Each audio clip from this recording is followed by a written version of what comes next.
नमस्कार दोस्तों, आप सभी का स्वागत है इवोल्यूशन टेक्निकल यूट्यूब चैनल में, जिसमें आज हमारी है 6वीं क्लास। इसके पहले लास्ट क्लास में हमने देखा था कि पावर क्या होती है, व्हाट इज़ पावर, उसकी यूनिट, और हमने देखा था कि कार्य करने की जो दर है उसी को हमने क्या बोला था, पावर, या फॉर्मूला बनाया था वर्क डन अपॉन टाइम। तो उससे हमको आगे प्राप्त हुआ था कि जो पावर है वो जूल प्रति सेकंड होती है, उसका फॉर्मूला था। तो आज हम देखेंगे इलेक्ट्रिक पावर क्या होती है, कि इलेक्ट्रिक पावर क्या होती है। तो आज का हमारा टॉपिक है दोस्तों इलेक्ट्रिक पावर। तो इलेक्ट्रिक पावर की अगर हम बात करें तो ऐसी पावर जो इलेक्ट्रिक सर्किट में यूज होती है या इलेक्ट्रिक अप्लायंस में यूज होती है, तो उसको अपन क्या बोलेंगे, उसका एक हम देख लेते हैं फॉर्मूला कि जो इलेक्ट्रिक पावर है, पावर को शो करेंगे P से, और P इज इक्वल टू होता है हमारे पास में V डॉट आई। या इसी फॉर्मूले को अगर हम आगे लेके चलें तो इसी को लिख देंगे हम V स्क्वायर R, या V dot I V square R, या ये हो जाएगा आई स्क्वायर R वोल्ट।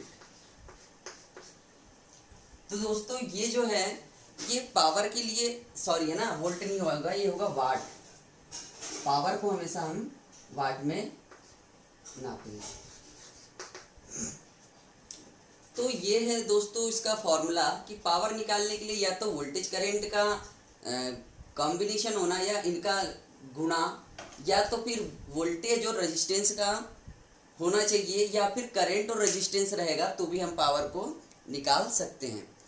अब देखते हैं कि ये जो होता है इलेक्ट्रिक पावर में, पहली चीज होती है कि मोटर जो होगी, सामान्य मोटर है ना, मोटर, इलेक्ट्रिक मोटर की अगर हम बात करें तो इलेक्ट्रिक मोटर की जो पावर है उसको हम किससे, मतलब जो रेटिंग होगी, मोटर रेटिंग होगी हमारी HP, किससे नापेंगे हम, HP का अगर हम फुल फॉर्म कहें तो होता है हॉर्स पावर। HP का फुल फॉर्म हॉर्स पावर हो गया। और अगर एक हॉर्स पावर की बात करें, एक हॉर्स पावर, तो एक हॉर्स पावर क्या हो, 146 वाट है ना। अगर एक HP हम मीट्रिक में बात करें, दो पद्धतियां अपनाई जाती है, एक होती है ब्रिटिश और एक होती है मैट्रिक। तो मैट्रिक में अगर बात करें तो ये होगा 735.5 वाट, 735.5 ये कायम हो गया मैट्रिक। तो दोस्तों एक HP को अलग अलग पद्धति में अलग अलग तरह से अपनाया गया है, और एक में उसको 746 और मैट्रिक में उसको 735.5 वाट के बराबर माना गया है। अब इलेक्ट्रिकल में जो पावर है उसकी यूनिट को कैसे नापते हैं, मतलब किस टाइप की होती है, तो ये हम देख लें। तो इलेक्ट्रिकल में जो पावर होगी, पावर उसको हम नापेंगे वाट, मेगावाट, किलोवाट, और हम इसको नापेंगे, बस तीन ही में नापते हैं, वाट, मेगावाट और किलोवाट में। तो ये थी दोस्तों पावर। अगर हम बात करें कि 1 किलोवाट क्या होता है, यहाँ आया किलोवाट, तो हम बात करते हैं 1 किलोवाट। तो 1 किलोवाट बराबर होता है दोस्तों 1000 वाट, या 10 की पावर 3 वाट। अब दोस्तों अगर बोले हम कि 1 मेगावाट क्या होता है, तो 1 मेगावाट इज इक्वल टू हो जाएगा 1 2 3 4 5 और ये 6 वाट के बराबर, या 10 की पावर 6 वाट। तो दोस्तों इस तरह से हम क्या निकालेंगे, इस तरह से निकालेंगे हम वाट कि 1 किलोवाट को अगर हमको वाट में कन्वर्ट करना है तो हम 1000 वाट लेंगे, और अगर 1 मेगावाट को वाट में कन्वर्ट करना है तो एक के पीछे 6 जीरो लगाकर हम उसका यूज करेंगे। अब देखते हैं इसी के बाद में कि पावर का, जब पावर है तो पावर के कोई कनेक्शन भी होंगे, तो हम देखते हैं कुछ कनेक्शन सीरीज और पैरेलल टाइप के कि पावर में सीरीज कनेक्शन कैसे होगा, और फिर उसका कुछ न्यूमेरिकल भी देखेंगे। तो लिखते हैं पावर का सीरीज कनेक्शन, सीरीज कनेक्शन। तो पावर का सीरीज कनेक्शन क्या होगा, अगर सिंपल सा हम बात करें तो पावर को हम वाट में नापते हैं, और आपने देखा होगा किसी भी लाइट पे हम अगर लाइट परचेस करने जाते हैं तो हम क्या बोलते हैं कि हमको 60 वाट का लाइट चाहिए, या 100 वाट का चाहिए, या 40 वाट का चाहिए। तो बस वैसे ही हम देखेंगे कि ये वाट का सीरीज कनेक्शन होता क्या है एक्चुअली में, है ना। तो अगर हम बात करें कि एक 40 वाट 240 वोल्ट, एक लाइट ले लिया हमने 40 वाट 240 वोल्ट का, और दूसरा ले लिया 60 वाट 240 वोल्ट। अब इन दो लाइटों के मध्य हमको एक सीरीज कनेक्शन बनाना है, तो हम कैसे बनाएंगे और उसमें पावर को कैसे मापेंगे। तो करते हैं दोस्तों स्टार्ट, एक डायग्राम से करते हैं स्टार्ट, है ना। तो एक लाइट लगा दिया हमने, और ये दूसरा लाइट लगा दिया, और इसी को एक सप्लाई से हमने क्या करा, जोड़ दिया। जोड़ देते हैं दोस्तों, ये हो गया। इसकी जो वैल्यू है, इसकी वैल्यू है 40 वाट, और इसकी वैल्यू है 60 वाट। अब दोस्तों इसमें हमें ये भी बताना है कि पूरे सर्किट में जो पावर कंज्यूम हो रहा है, या जो पावर है कंजक्शन, वो क्या हो रहा है, या कितना पावर कंजक्शन हो रहा है। और दूसरी चीज बताएंगे हम इसमें कि कौन सा लाइट ज़्यादा तेज जलेगा। तो ठीक है दोस्तों, इसको करते हैं स्टार्ट। अब इस पे हमने अभी फॉर्मूला देखा था कि P इज इक्वल टू क्या होता है, V square R। P is equal to होता है V स्क्वायर R। अब देखिए दोस्तों कि V स्क्वायर की बात करिए, और हमको दो लाइट दिए हैं, अगर हम ओनली R लेंगे तो हम समझ नहीं पाएंगे कि कौन सा वाला लिया है। तो इसलिए हम क्या करेंगे, इसको दे देते हैं R1 नाम, और इसी को आगे सॉल्व करते हैं। वोल्टेज दी है हमको 240, तो 240 का स्क्वायर है, तो हम 240 इंटू 240 अपॉन, पहला लाइट है हमारा 40 वाट का, तो यहाँ लिख देते हैं दोस्तों 40। अब इसको जब आप सॉल्व करोगे तो ये 0 से ये, और 6 चौके होता है 24। अब 6 का जब इसमें आप गुणा करोगे तो आपको मिल जाएगा यहाँ पर 40 वाट के लिए 1440। और दोस्तों ये जो यूनिट रहेगी वो रहेगी ओम में, क्योंकि हमने क्या निकाला है, रेजिस्टेंस के लिए रेजिस्टेंस निकाल रहे हैं। पावर हमको दी हुई है, पावर क्या दी है, 60। अब आप समझिए, ये फार्मूले का हमने थोड़ा सा इंटरचेंज किया है। कैसे किया है, इसको हमने R1 is equal to V square P लिखा है ना। तो यहाँ V स्क्वायर का वैल्यू ये, और पावर लिख ली 40। तो इस प्रकार से ये निकल गया हमारा R1।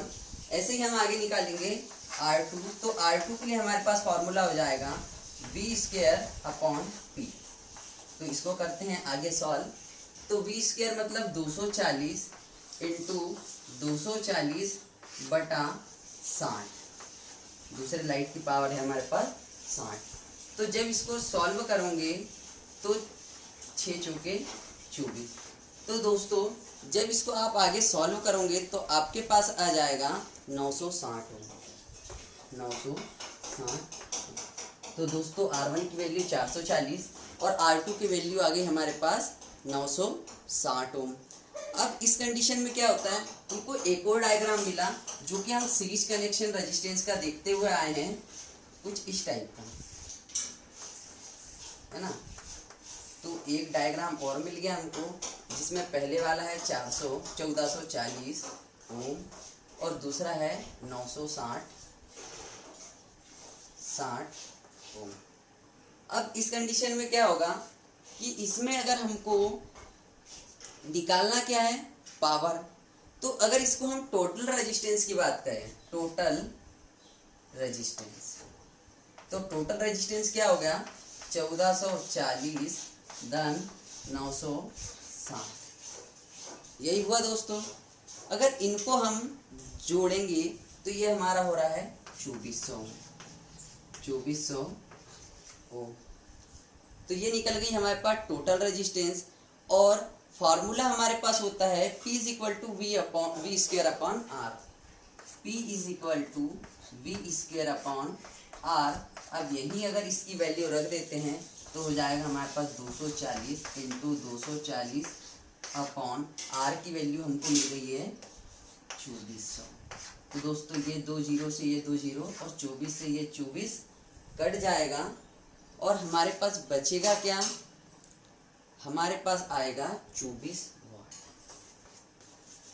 24 वाट। ये तो था दोस्तों टोटल पावर निकालने के लिए।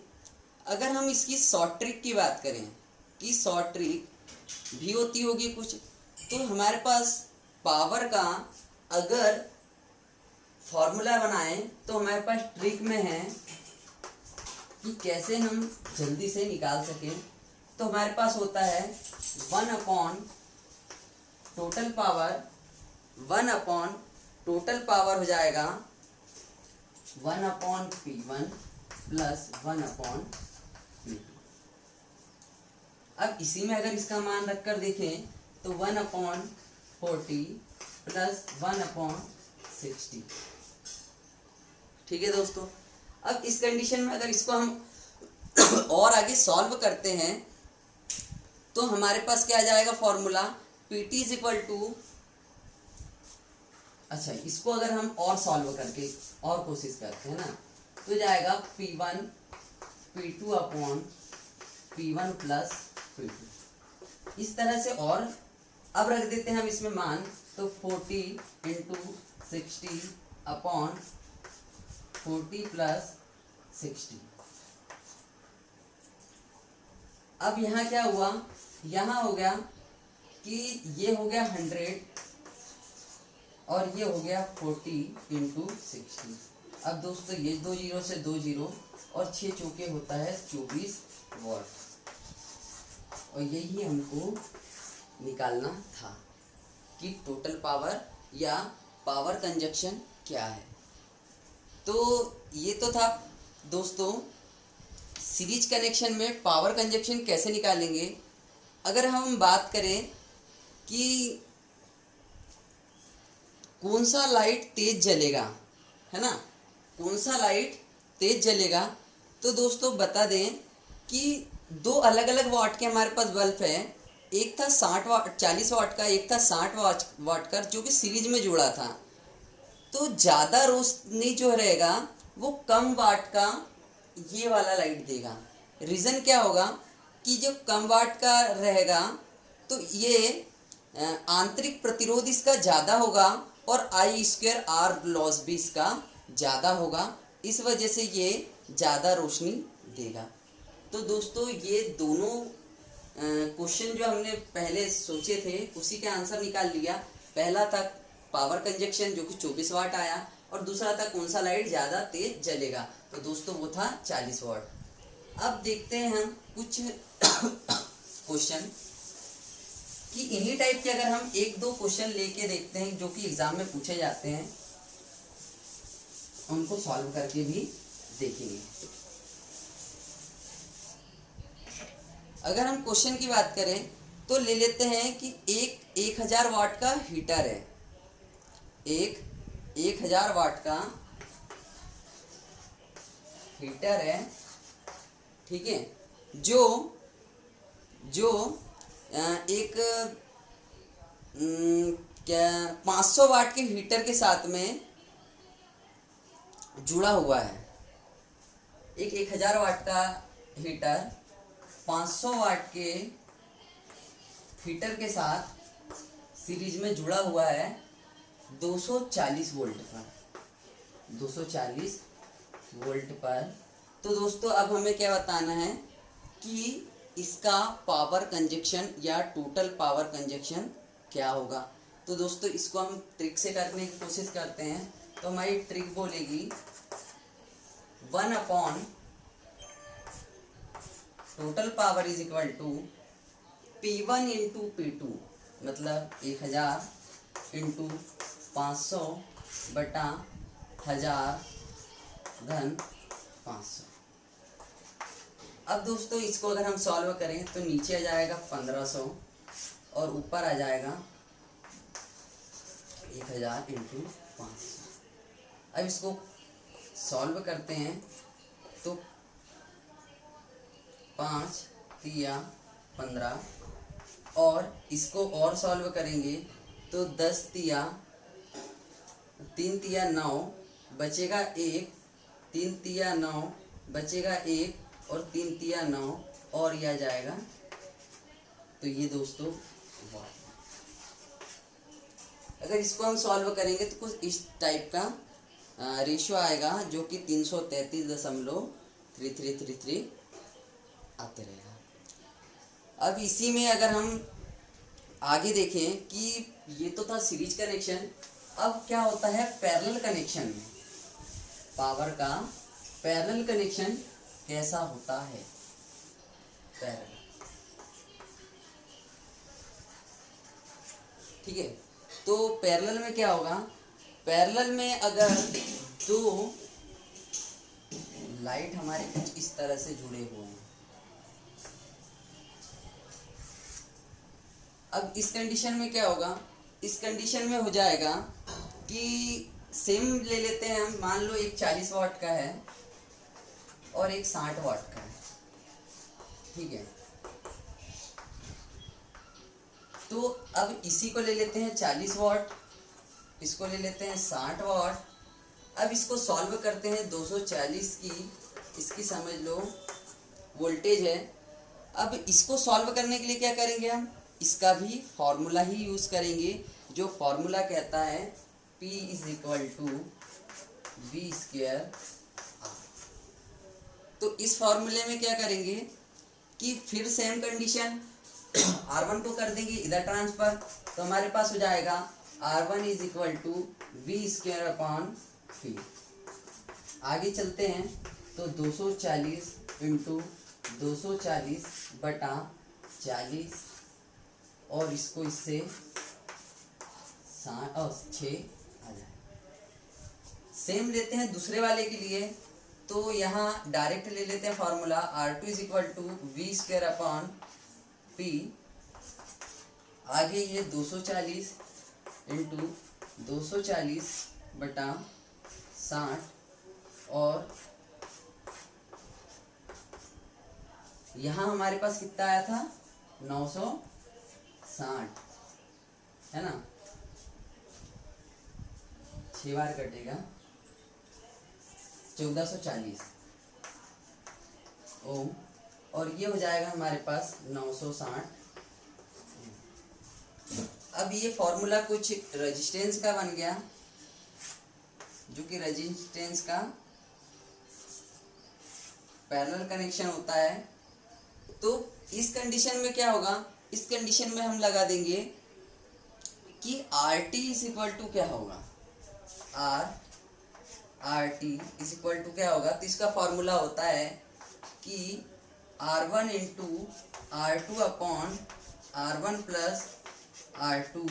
अगर इसमें इनकी वैल्यू रखते हैं तो हो जाएगा 1440 प्लस 960 इंटू 960 अपॉन 1440 धन 900। सेम है, हमने पैरेलल के फॉर्मूले में जब रखा है इसका मान, तो हमारे पास वैल्यू क्या आएगी 576। जब इसको आप सॉल्व करेंगे तो हमारे पास आ जाएगा 576 ओम, जो कि टोटल रेजिस्टेंस के लिए होगा।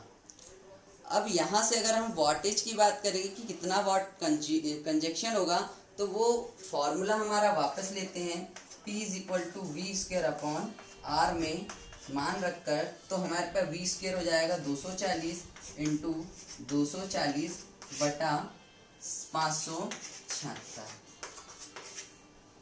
अब इस कंडीशन में क्या होगा, इसको अगर हम आगे सॉल्व करेंगे तो हमारे पास आ जाएगा 100 वाट।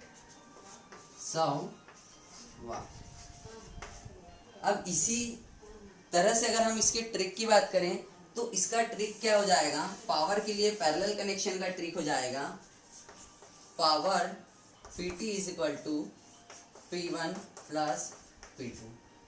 मान रख के देख लेते हैं, मान है हमारे पास में 40 वाट और 60 वाट, तो दोस्तों हमारे पास ये 100 वाट आंसर पहले ही निकल गया, जो कि एक बहुत आसान ट्रिक है जिससे हम आसानी से निकाल सकते हैं। दोस्तों अब देखते हैं अगला टॉपिक। अगला टॉपिक की अगर हम बात करें तो वो है किरचॉफ लॉ। किरचॉफ के कुछ नियम हैं जो कि बहुत इम्पोर्टेंट होते हैं, उनको देखते हैं हम। तो दोस्तों बता दें कि किरचॉफ ने 2 नियम दिए थे, एक करंट लॉ और दूसरा था वोल्टेज लॉ। तो पहले देख लेते हैं किरचॉफ लॉ। तो इसके 2 नियम हैं, पहले को हम बोलते हैं Kirchhoff voltage current law KCL, दूसरा हो जाएगा KVL जो कि वोल्टेज लॉ के लिए होता है। तो अगर हम बात करें कि KVL या KCL क्या होता है, तो जो KVL है ना, KVL है किसी बंद परिपथ में, बंद परिपथ मतलब एक सर्किट बनाते हैं हम जो कि एक बंद परिपथ हो। अच्छा पहले हम KVL ले रहे हैं तो इसको हम KVL ले लेते हैं, फिर KCL ले लेंगे। तो किसी बंद परिपथ में, ये हो गया हमारे पास बंद परिपथ। आगे देखते हैं कि किसी बंद परिपथ में वोल्टेज और वोल्टेज ड्रॉप के बीजगणित योग शून्य होता है, या EV = 0। अब कैसे होता है ये आप देख लीजिए, एक फॉर्मूला, ये है एक बंद सर्किट। सपोज मान लेते हैं हम यहाँ एक 15 ओम, ये 20 ओम और ये भी 15 ओम के रेजिस्टेंस ले लेते हैं। अब ये जो वोल्टेज ड्रॉप होगा, ये जो वोल्टेज ड्रॉप होगा वो परिपथ में टोटल वोल्टेज का क्या होगा, इक्वल होगा। अगर यहाँ पर जो वोल्टेज ड्रॉप हो रहा है, मतलब अगर हम मान लें ये V1, ये V2 और ये V3, तो हम देखेंगे कि जो ये जो टोटल वोल्टेज V है, तो फॉर्मूला बन जाएगा V1 + V2 + V3 = V। मतलब ये जो तीनों रेजिस्टेंस वोल्टेज को ड्रॉप कर रहे हैं वो टोटल वोल्टेज के क्या होगा, इक्वल, कि ये जो वोल्टेज ड्रॉप है वो टोटल वोल्टेज का इक्वल होगा। अब इसमें अगर हम देख लें कि किरचॉफ का KCL क्या होता है, KCL क्या होता है, तो KCL का, अच्छा इसी को अगर हम आगे देखना चाहें तो किसी बंद परिपथ में दिया गया वोल्टेज, किसी बंद परिपथ में दिया गया वोल्टेज उन सर्किट के सभी वोल्टेज ड्रॉप के बीजगणित योग के बराबर होता है, या दिया गया टोटल वोल्टेज विभिन्न वोल्टेज ड्रॉप के योग के इक्वल होगा। वैसे ही अगर हम बात करें कि केसीएल क्या होता है, तो केसीएल के लिए हम बना देते हैं एक डायग्राम कि क्या होता है केसीएल। R1 R2 और ये है R3। अब दोस्तों ये जो I करंट है ये होगी 3 भाग में डिवाइड, जो कि I1 I2 और I3। अब इस कंडीशन में यहाँ क्या हुआ, यहाँ तो वोल्टेज डिवाइड हो रहा था पर यहाँ हुआ करंट डिवाइड। अब इस करंट की अगर हम वैल्यू बात करें तो I plus I1 plus I2 plus I3, ये जो I है ये कितने भाग में डिवाइड हुई गए, 3 भागों में। तो हमें क्या करना पड़ेगा, यहाँ अगर हम I1 I2 और I3 का बीजगणित योग देखेंगे तो वो हमेशा क्या होगा, 0। कैसे, जैसे यहाँ वोल्टेज हो रहा था वैसे इसी I में से हमने क्या किया है, 3I को डिवाइड किया है, तो I1 plus I2 plus I3 is equal to I। या अगर हम बात करें कि I1 plus I2 plus I3 minus I, तो इज इक्वल टू हो जाएगा 0। तो दोस्तों इस टाइप का जो हमारा डायग्राम है या फिर किरचॉफ का जो दूसरा नियम है केसीएल के लिए, उसमें करंट की वैल्यू बताई गई है कि करंट के अकॉर्डिंग उसमें होता क्या है। इसके कुछ रूल भी होते हैं। रूल ये होते हैं कि अगर पहले रूल की हम बात करें, पहला रूल, तो पहला रूल बोलेगा हमारा कि सबसे पहले करंट की जो दिशा है वो क्लॉकवाइज रहेगी। ये जो करंट की दिशा है ये कैसी रहेगी, क्लॉकवाइज। ठीक है। दूसरे रूल की अगर बात करें कि अगर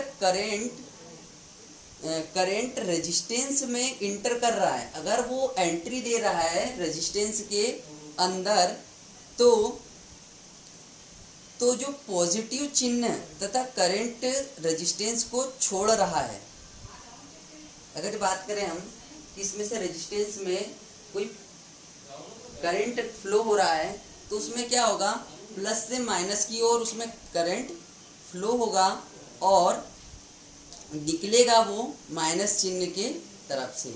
यानी अगर हम बात करें इधर प्लस है और इधर माइनस है, तो वो प्लस से जाएगा और माइनस से बाहर निकलेगा।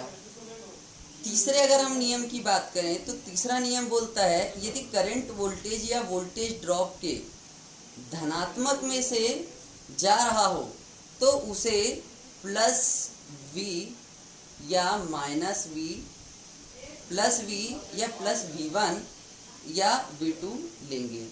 और उसी तरह अगर ऋणात्मक चिन्ह से आ रहा है तो माइनस V या माइनस V1 या माइनस V2 हम उसको लेंगे।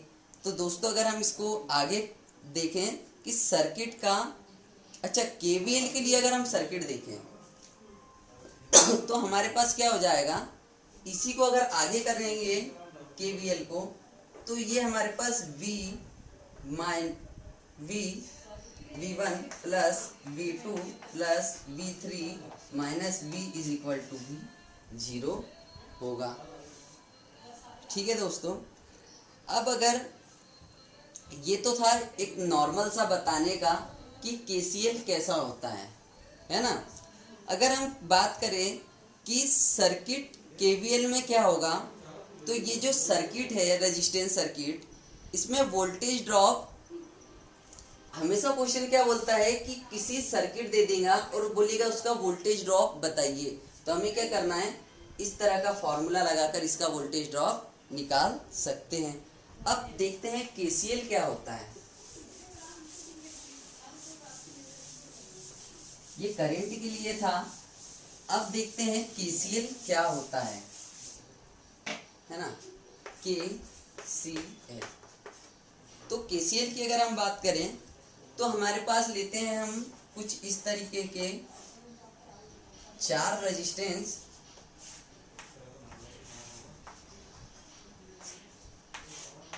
ये ले लिए दोस्तों 4 रेजिस्टेंस।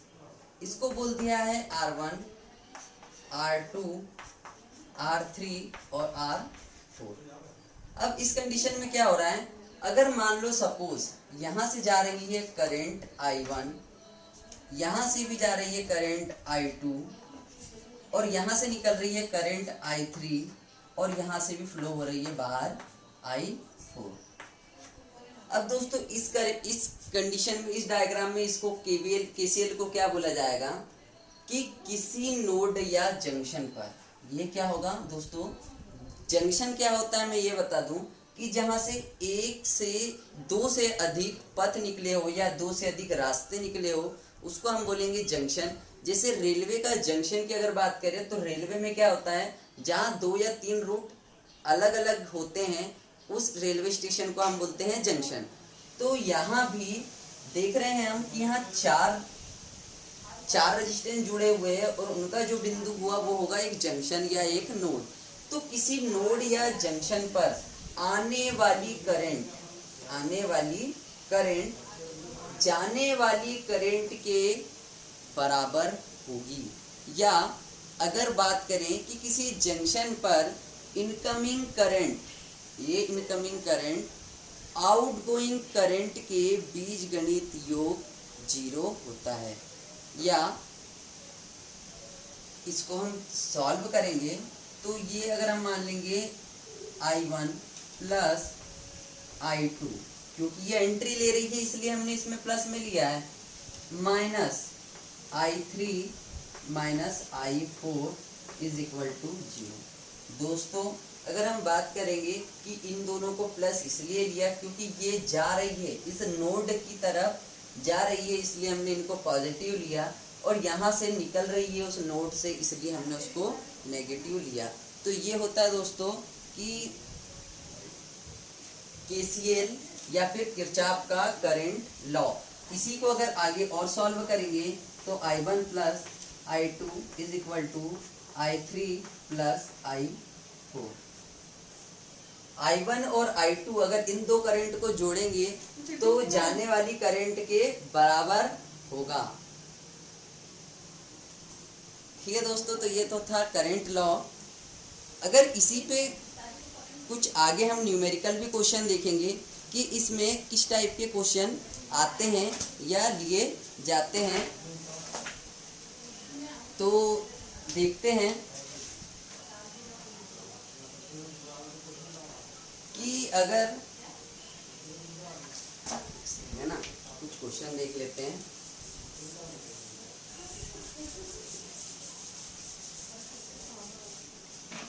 क्वेश्चन अगर हमारा बोलता है, एक डायग्राम के अकॉर्डिंग लेते हैं हम।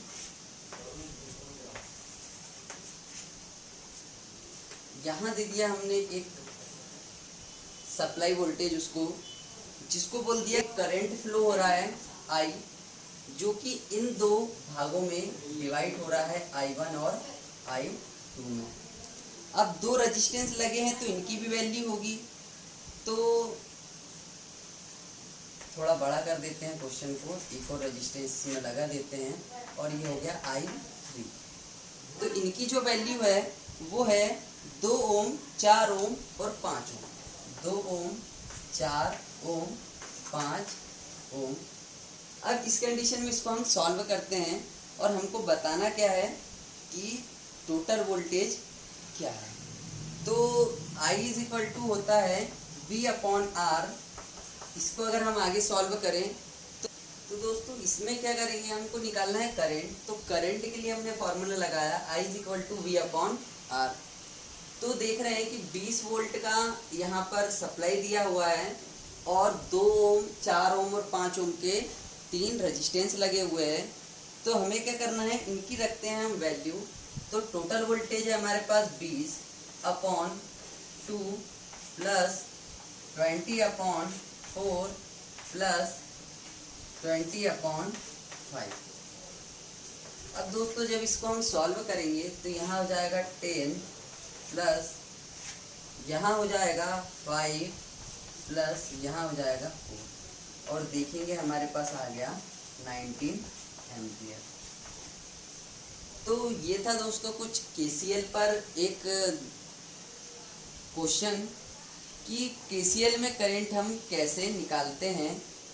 तो इस टाइप के जो क्वेश्चन है दोस्तों ये भी पूछे जाते हैं कभी कभी। तो आज की क्लास इतने पे ही हम करते हैं समाप्त। अगली क्लास में हम देखेंगे कि इसके आगे के कुछ क्वेश्चन वगैरह भी देखेंगे और कुछ नेक्स्ट टॉपिक लेके चलेंगे। तो दोस्तों इस चैनल को लाइक शेयर कमेंट करके अपना सबसे पहले प्रेजेंट लगाइए कि आपने ये वीडियो देखी है, और सब्सक्राइब करिए। अगर आपने सब्सक्राइब नहीं करा है तो सब्सक्राइब करके पहले बेल आइकन पर क्लिक करिए, जिससे वीडियो की सबसे पहले नोटिफिकेशन आपको मिल सके। धन्यवाद दोस्तों।